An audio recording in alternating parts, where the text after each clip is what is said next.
All right. Good evening, folks. This is Granblue Radio. I have it listed as number 407. We're doing this a little early because on Thursday evening I will be on a plane out to do various Games pilgrimages.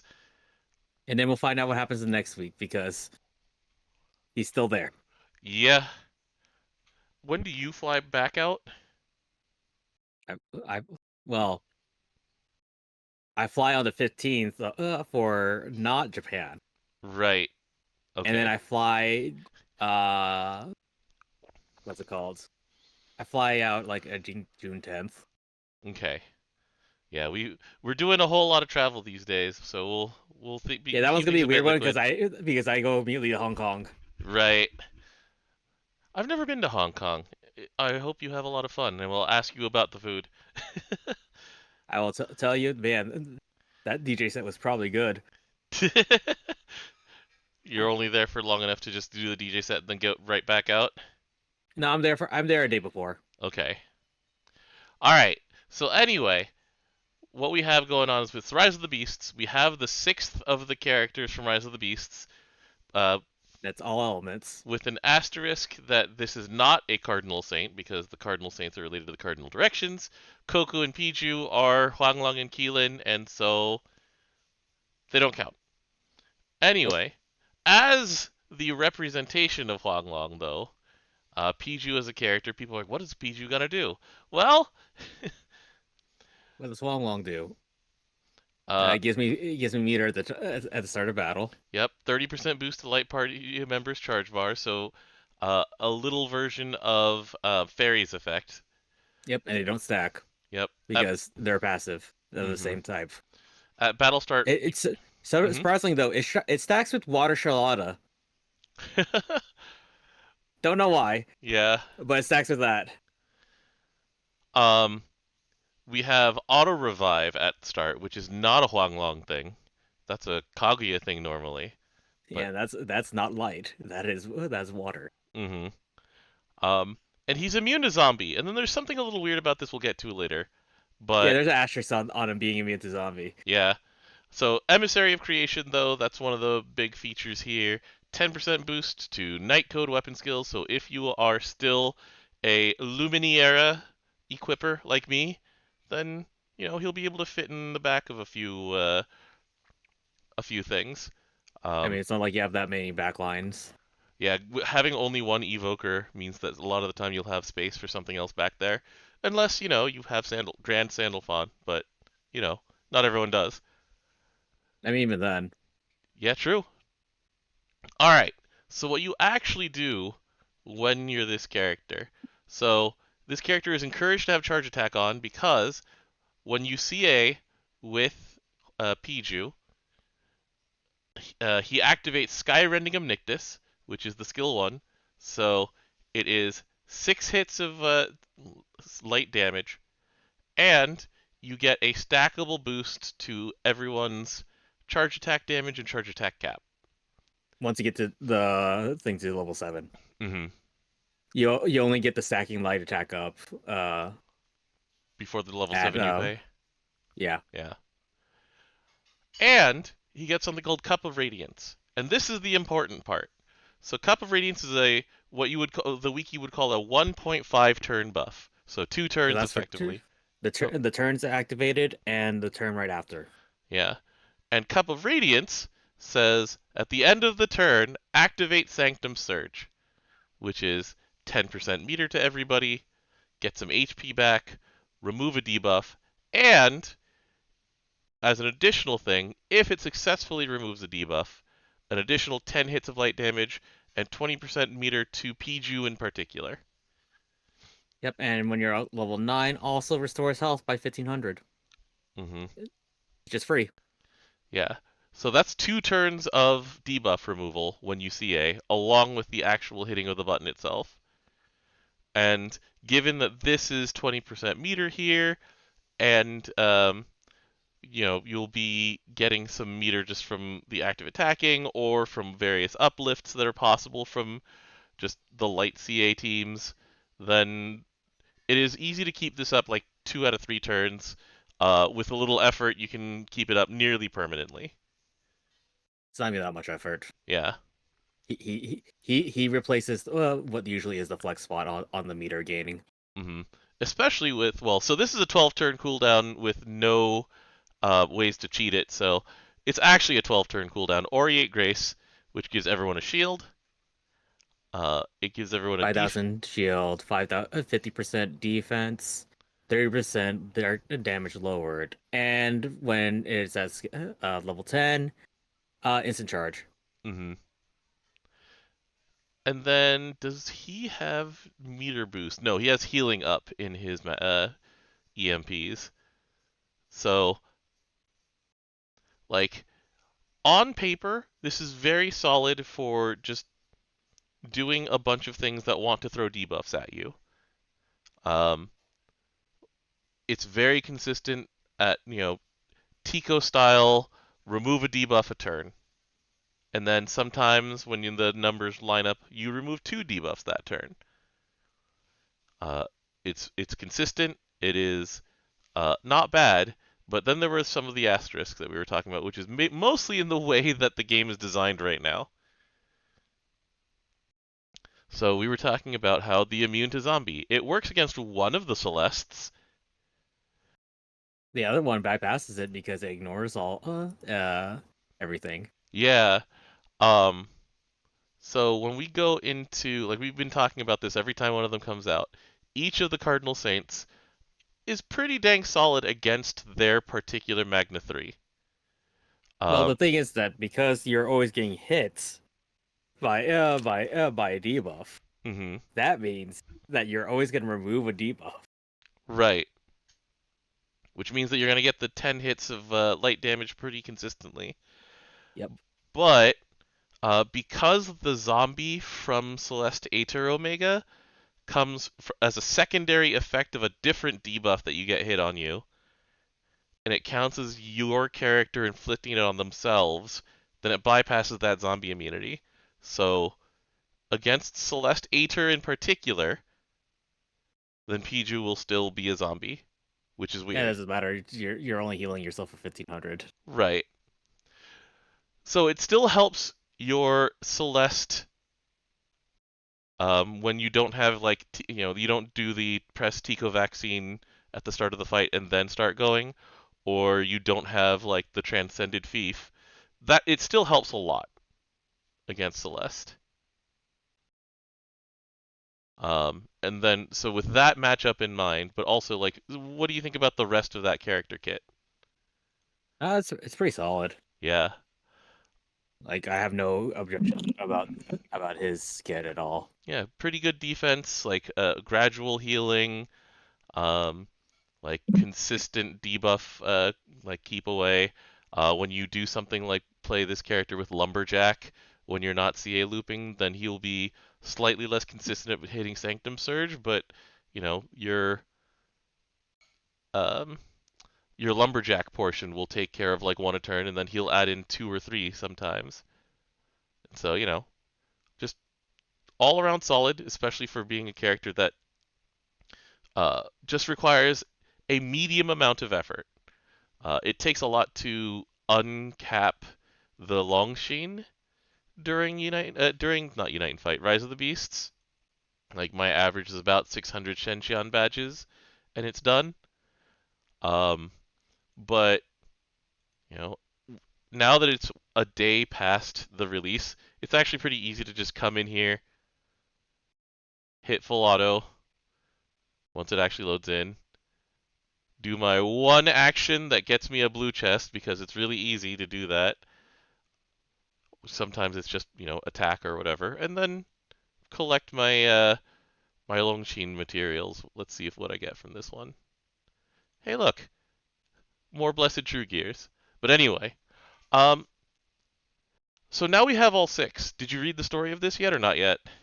I don't even have this character. Yeah, that's fair. So the thing about this is that now we have all 6. And so they've completed the one story arc, and at the end of the Fates, they say, okay, so all of the characters are here, and now we're going to have to try and figure out what to do next.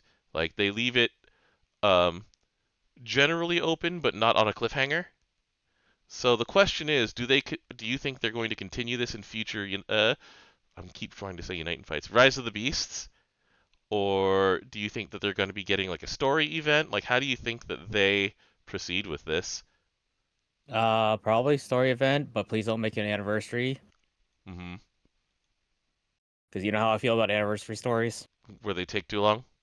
They take too long, and I have to wait two extra weeks in order to actually read the entire thing. That I give up. Hmm. So one of the things is that hold on, give me 1 second. I have to step away for a second. Henry, edit this part out.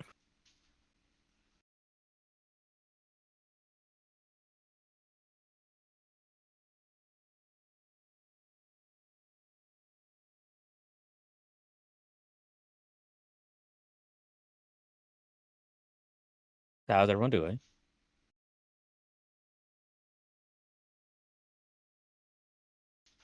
I am currently on my track on getting this character, and so Sorry I'll about see you that. guys in a day. What's up? What happened? No, nothing. Oh, okay. Sorry about that. All right. Um, but also, so now that we have all six of the Rise of the Beast characters, what do you just think about how they were given to us, and just sort of what you think of all of them in general? Like, do you think that this time that we spent over the last year has been fruitful? Do you think that this was something that you feel rewarded for doing, basically? Uh, the issues I have with this, with getting the characters and is that you can't just actively start. You don't actively get the what's it called, the item. Mm-hmm. So you actually have to wait until you get the item in order for it to do the passive Level up stuff. level up. Mm-hmm. And it is nice that you're able to speed it up. Mm-hmm. But man, those numbers on just watching it passively level up kind of suck. Understood. Yeah. And it was one of the issues I had with the world because you couldn't actually get get world uh the Ideans world or items mm-hmm. and the ideans Until until you you unlock your first one yourself. mm-hmm. But this is and this is only happens during United Fight, Mm-hmm. not United Fight. You got me saying it now. Right? I'm sorry. During Rise of the Beast. Yeah. And the issue is that sometimes when you're trying to target focus something, it does not drop. You get Another the other thing. another thing that came up was that some people actually forget that uncapping these characters also requires some of that speed up item, and so they use the God Gears or the True Horns or the whatever, and they go into the uncapped screen and go, "Oh man," which is a pretty bad feeling.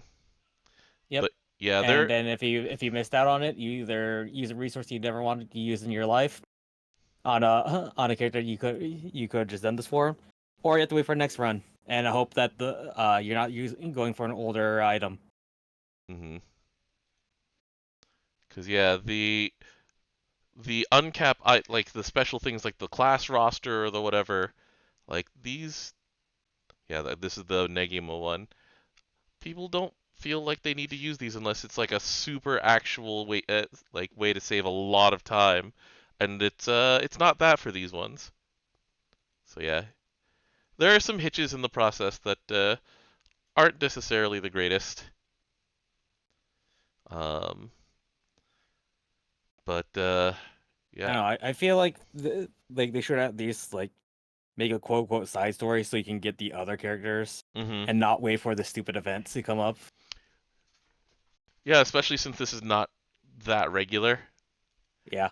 Yeah, Like when was let's see here. Let's look at the intervals of Rise of the Beast. All right. it's 2 to 3 months on average, but on average doesn't mean that Oh, it's cool. Better than regular. Tower.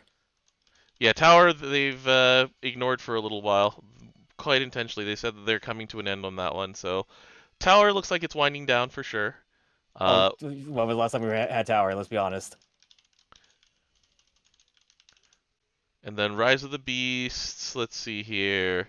The previous runs are history. So the last one was 3 months ago in January. Before that was 2 months before that in October. Then it was two. So the intervals are 3 months, 2 months, 2 months, 2 months, 2 months, and It then was just that we had the weird fact that anniversary into yeah, other things. and then so that was the Cardinal Saints release. So April 2024 through April 2025. Then it pretty much averaged once every 2 months. In between that, the Rise of the Beasts had actually a 5 month break between November and April, November 2023 and April 2024. So before they implemented these characters. Mm-hmm. And so it was a 4 month break between June and that. Sorry, it was 5 months. So it was 5 months, 5 months, and then they did the current pace. And so yeah, I wonder what they'll do with this event next. Like, I wouldn't mind them doing sort of like a Tales of the Saints kind of thing, where Yeah. you get more story. Like, we were talking about this in our crew chat today, where these characters as characters benefit a lot from not having to just sit around for years waiting for another version to continue their story. So you actually go from Chichiri's story into Ami's story, and these are like the two intro movies, right? The origin stories a little bit, so they Hmm. don't tell you that much about who everybody is and what they're doing, more about just like the sort of the situation, they leave the setting. And then you get to Shushuku, who like is much more about the overall story. Uruki, who really introduces you to the main players, and then you get Koku and now Pijiu. And so it's like in the course of 1 year, we essentially got a full story arc, Yeah. which is nice. Like, we don't get that very often. And so on that end, I think that that was cool. Uh, in the method of recruiting them, I wish it had been smoother. Like you said, there's like a hitch where you have to charge toward the actual. In Shenshan's in these cases, it was like, where was it? It was like in the hundreds or so to get. Yeah, it was 115 badges to get this thing, and then actually start the process.